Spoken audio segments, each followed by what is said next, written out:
Bem, pessoal, vou falar para vocês um pouquinho sobre a enxaqueca, qual o tratamento da enxaqueca, que remédios a gente usa.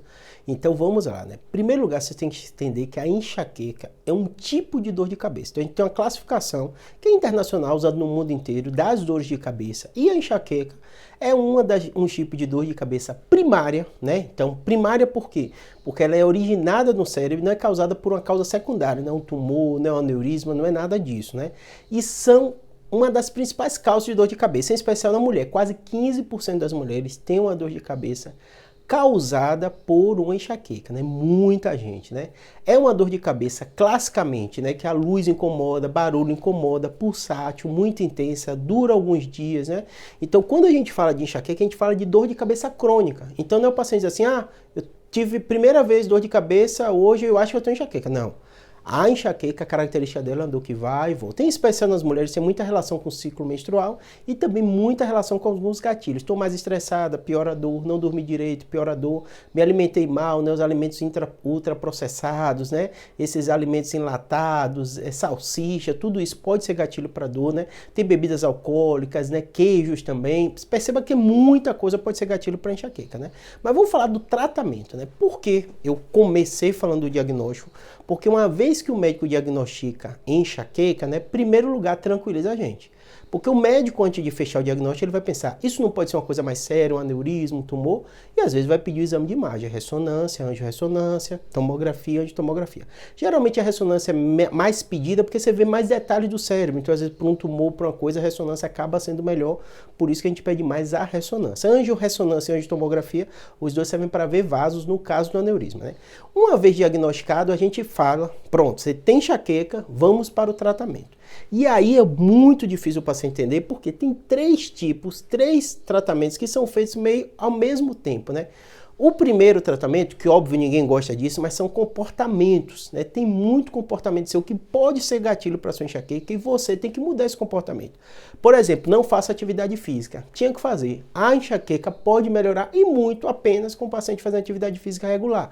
Muita substância que é liberada no nosso cérebro, né? Neurotransmissor e uma série de coisas podem acabar melhorando a enxaqueca. Então a prática de atividade física já é um tipo de tratamento, né? Segundo aspecto, né? Dentro desses aspectos comportamentais são os gatilhos. Observe isso que eu falei, né? Alimentação, sono, uma série de coisas. Às vezes você suprimindo essas coisas não vai ter gatilho e vai melhorar a enxaqueca.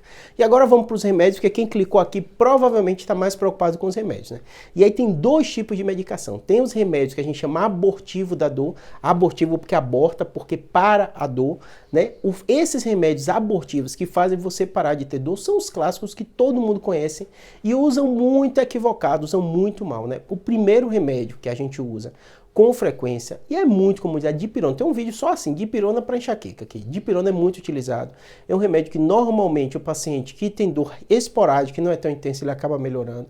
O remédio, além disso, paracetamol também e o ibuprofeno. Os três remédios são meio a porta de entrada para o paciente tomar. Às vezes o paciente não melhora com esse remédio e precisa de um anti-inflamatório. A gente tem naproxeno, toragesic. Todos esses remédios eu tenho um vídeo na playlist de remédios só falando sobre eles. Então é importante, se você quiser algum específico, vai lá. E a outra classificação de remédio, além desses remédios abortivos, que às vezes você até usa remédio muito forte, né? Mas que às vezes precisa, não tem jeito. Derivados de morfina, o Tilex já é um pouquinho mais potente, o Tramal é mais potente, mas às vezes o paciente não melhorou com esses remédios básicos e a gente tem que fazer. Eu falo para o paciente, não tem que ter medo de tomar remédio. Se você está com dor, o médico vai escalonando do remédio mais fraco até o mais forte, mas você não vai conseguir sobreviver ficando dor 24 horas. Então o médico às vezes vai te orientar a tomar esses remédios mais fortes se sua dor não estiver cedendo, né? E aí vem os remédios profiláticos, que são a grande confusão para a maioria das pessoas. Por quê? Porque esses remédios profiláticos, eles são remédios muitas vezes descobertos para outras doenças e que a gente viu que funciona na enxaqueca. Então é muito tipo de remédio diferente, por isso que confunde a cabeça das pessoas. Tem os antidepressivos, então a amitriptilina é muito utilizado, nortriptilina, mas também são antidepressivos. No caso, o médico está usando para enxaqueca, mas quando o paciente lê a bula e vê lá que é antidepressivo, mas pode ser usado. usado.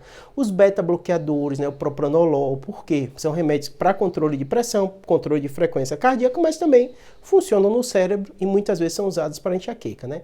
O topiramato é um dos remédios que eu mais utilizo, funciona muito bem nas mulheres, ele não tem muito efeito colateral, é um remédio que foi descoberto como anticonvulsivante, mas a gente sabe que também funciona na enxaqueca, assim como é usado um remédio que às vezes ajuda um pouquinho o paciente a emagrecer, meio que modulador do apetite, então acaba que no caso da população feminina ele agrega muito bem o tratamento, né? Além disso, a gente tem outros anticonvulsivantes como o ácido valproico, então perceba, é muita classe de medicação diferente, outros tipos de antidepressivo, e aí é um remédio que tem que usar todo dia. É diferente do remédio abortivo para dor, que é só para tirar dor. É o remédio que você vai utilizar ele especificamente para evitar ter dor. Na hora da dor, se você tomar, não vai adiantar. O remédio você tem que fazer uso crônico. Aí não tem jeito, 3 meses, 6 meses, até controlar a dor, tá bom? Todos os remédios que eu citei aqui, tem uma playlist de remédio que eu falo de um por um. Aí eu conto o detalhe, falo do funcionamento, se você tiver uma dúvida melhor, tá bom?